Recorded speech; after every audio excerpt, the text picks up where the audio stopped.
ఆపలేరు. Nobody can stop this flow. Hallelujah, hallelujah. Praise Lord అండి, అందరికీ ప్రైజ్ లార్డ్. హల్లెలూయా, హల్లెలూయా, స్తోత్రం.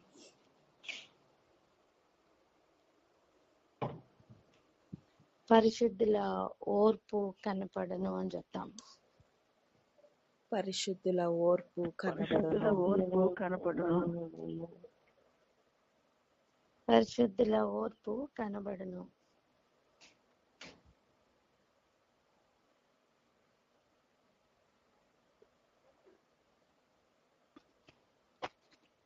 విశ్వాసం పరీక్షకు గురవుతుంది.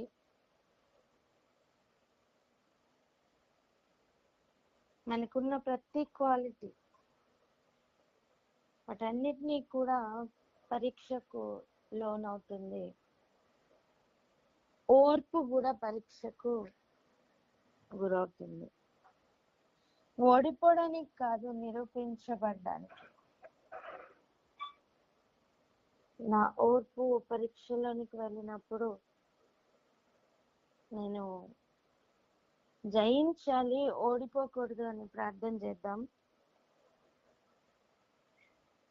స్తోత్రం, స్తోత్రం తండ్రి దేవయ్య, మాకు ఇచ్చినందుకు ధన్యవాదాలు అయ్యా తండ్రి. మేము ఎప్పుడు తండ్రి చదువుకుంటున్నాగా అయ్యా ఓర్పుతో మేము ముందుకెళ్ళటకు సహాయం చేయండి తండ్రి దేవ. ప్రతి ఒక్క టెస్ట్ లో అయ్యా, ప్రతి ఒక్క తండ్రి అయ్యా సాతాను పంపించే ప్రతి ఒక్క దాంట్లో తండ్రి దేవ అయ్యా, ప్రతి ఒక్క శోధనలో తండ్రి దేవ మేము ముందుకు వెళ్ళి జయించటకు సహాయం చేయండి అయ్యా తండ్రి. ప్రతి ఒక్క తండ్రి సిచ్యువేషన్ లో మా ఓర్పుని మేము దాచుకొని అయ్యా మేము దాన్ని కనుపరచటకు సహాయం చేయండి అయ్యా.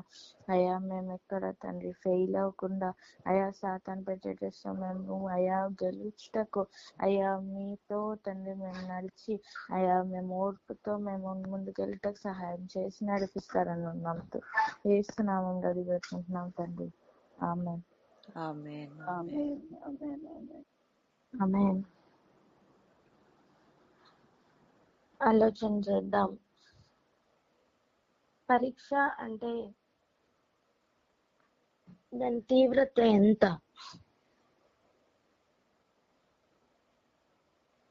అంతేకాదు మనకి రోల్ మోడల్ గా ఎవరు ఉన్నారు? నేను అంటాను, ఒక క్లిష్టమైన మార్గంలో నడవాలన్నప్పుడు అడుగులు వేసి ఇదిగో ఇది మార్గం రా అని చెప్పి పిలిస్తే ఎంత బాగుంటుందో, అలా ఈ ఇరుకైన మార్గంలో యేసు ప్రభు దాటి వెళ్ళి ఇదే మార్గం ఇటండి అని పిలిచినట్టుగా ఆయన జీవితం ఆయన కొనసాగించే. ఓర్పు ఎక్కడ నేర్చుకోవాలి? యేసు దగ్గర నేర్చుకోవాలి. విశ్వాసం ఎక్కడ నేర్చుకోవాలి? యేసు దగ్గరే నేర్చుకోవాలి. ప్రతి మంచితనం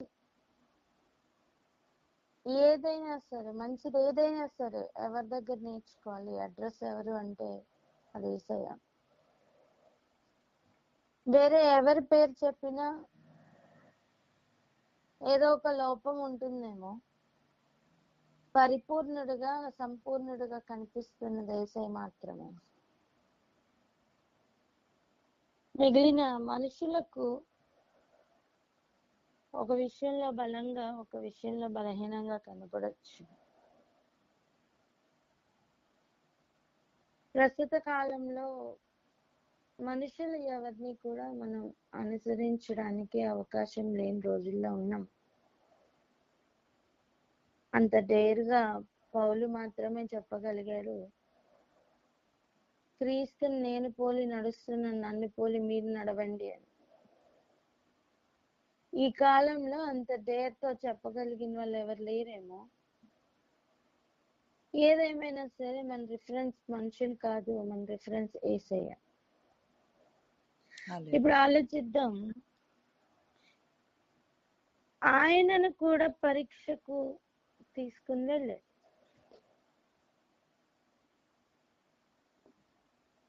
ఆయన జీవితం మొదటి నుండి పరీక్షతోనే స్టార్ట్ అయింది. గమనించండి, మత్తయి సువార్త 4:1 చదవండి.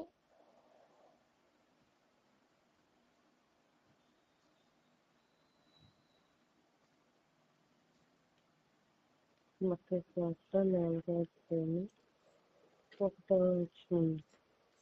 అప్పుడు యేసు అపవాది చేత శోధింపబడుటకు ఆత్మ వలన అరణ్యములకు కొనిపోబడింది. ఇప్పుడు 3:17 కూడా చదవండి. మత్తయి సువార్త 3:17. మరియు ఇదిగో ఈయనే నా ప్రియ కుమారుడు, ఈయన యందు నేను ఆనందించుచున్నానని ఒక శబ్దము ఆకాశం నుండి వచ్చెను. హల్లెలూయా. ఆకాశం తెరవబడి వస్తున్న ఒక శబ్దం, ఈయనే నా ప్రియ కుమారుడు, ఈయన యందు నేను ఆనందించుచున్నాను.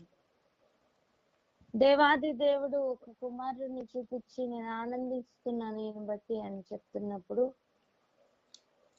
మరి ఆ కుమారుడు మొట్టమొదటి అడిగే ఎలా ఉందో చూడండి.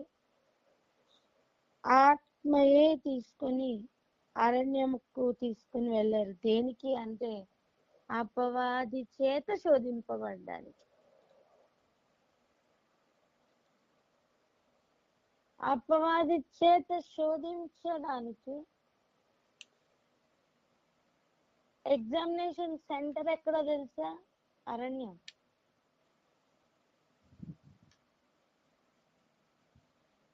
ఆయన ఎగ్జామ్ పేపర్ ఇచ్చేది ఎవరో తెలుసా? అపవాది. తీసుకుని వెళ్ళిన పేరెంట్ ఎవరో తెలుసా? ఆత్మ, పరిశుద్ధాత్మ.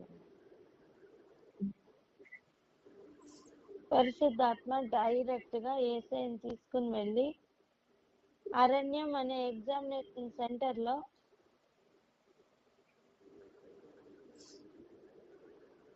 నిలబెట్టి అపవాది ఎవరికుండా ఫస్ట్ చేసుకో అని చెప్పి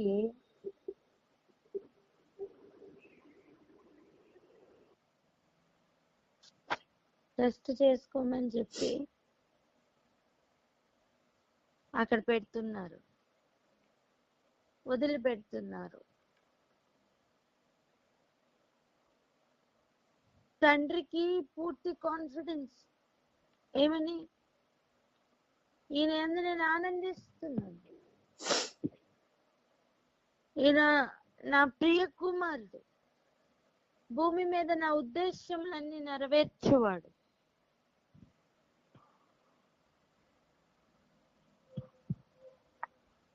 దానికి కూడా టెస్ట్ కి పంపించారండి. ఇప్పుడు ఆలోచించండి, నేనే మార్గం అని చెప్పిన యేసయ్య ఏం చూపిస్తున్నారు? టెస్టులు ఉంటాయని కాదా? హల్లెలూయా. కొంతమంది ఇలా అంటాం, శోధనలు ఎక్కువైపోయినాయండి, అయితే జయం కూడా ఎక్కువైంది నానా. Hallelujah. Hallelujah. Thank you Jesus. మరి పరీక్షలు ఎక్కువైపోయినాయండి, అయితే ఉత్తీర్ణతలో పాస్ అవ్వు.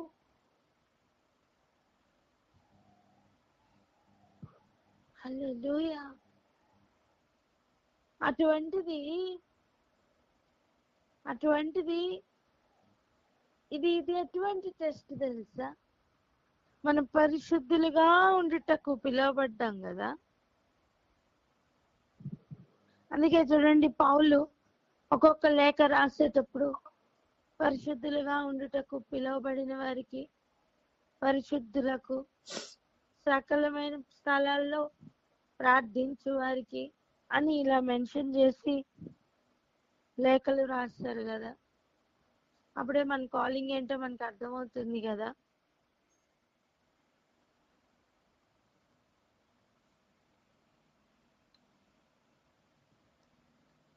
ఎంతమంది ఆయన్ని విశ్వసిస్తే వారందరూ కూడా దేవుని కుమారులగుటకు ఆయన అధికారం ఇచ్చారు కదా.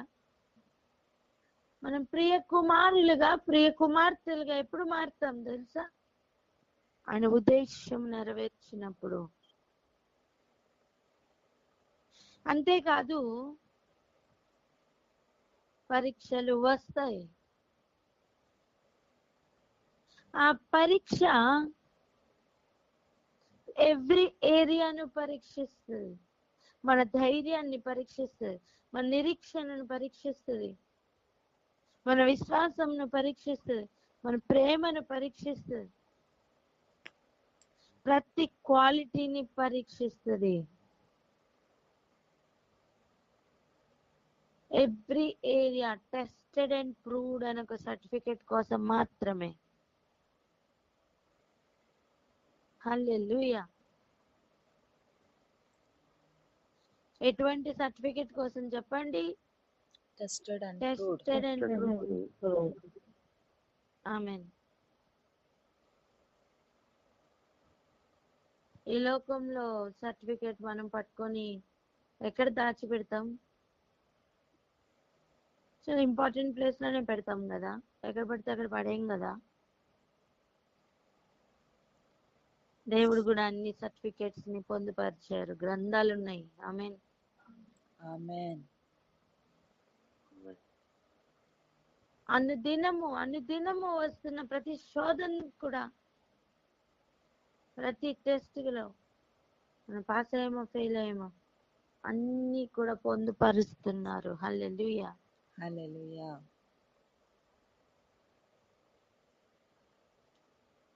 ఈ ప్రకటన గ్రంథం 13వ అధ్యాయంకి వచ్చేసరికి మనం నేర్చుకున్నాం, ప్రస్తుతం అపవాది యొక్క అధికారం ఒక లేత సూర్యరశ్మి అలా జస్ట్ ఉదయకాల సమయం అలా ఒక రే అలా పడితే భూమి మీదకు, దాన్ని క్యాప్చర్ చేస్తే ఎలా ఉంటుందో అలా ఉంది ప్రస్తుతం అపవాది యొక్క అధికారం భూమి మీద. అయితే మిట్ట మధ్యాహ్నం పూర్తిగా ఎలా అయితే ఎండ లేదా సూర్యరశ్మి భూమి మీద పడుతుందో అలా అపవాది యొక్క అధికారం పూర్తి స్థాయిలో ఓపెన్ చేయబడబోతుంది. మిట్ట మధ్యాహ్నపు ఎండ వలె భూమి మీదకు. ఆ కాలం ఎంత అంటే 42 నెలలు. చెప్పండి, ఎన్ని నెలలు? 42 నెలలు. ఈ 42 నెలలు కూడా పరిశుద్ధులకు ఒక పరీక్ష. పరిశుద్ధులకు వారి యొక్క ఒక క్వాలిటీకి పరీక్ష. అది దేనికి అంటే ఓర్పుకు. చెప్పండి, ఓర్పుకు పరీక్ష. విశ్వాసముకు పరీక్ష. చెప్పండి, ఇంకోటి దేనికి పరీక్ష? విశ్వాసమునకు పరీక్ష. విశ్వాసముకు పరీక్ష. హల్లెలూయా. 2 వచనాలు చదువుకున్నాం రండి. ప్రకటన గ్రంథం 13వ అధ్యాయం 10వ వచనం, తర్వాత 14వ అధ్యాయం 11, 12 వచనాలు. ఈ 3 వచనాలు చదువుదాం. మొదటిగా ప్రకటన 13, 10. ప్రకటన గ్రంథం 13వ అధ్యాయం 10వ వచనం. ఎవడైనా చెరపట్టవలనని ఉన్నాడో వాడు చెరలోనికి పోవును. ఎవడైనా ఖడ్గము చేత చంపిన వాడు ఖడ్గము చేత చంపబడవలను. ఈ విషయంలో పరిశుద్ధుల ఓర్పును విశ్వాసమును కనబడును. ప్రకటన గ్రంథం 14వ అధ్యాయము 11, 12. అవునక్క. ప్రకటన గ్రంథం 14వ అధ్యాయం 11, 12 వచనాలు.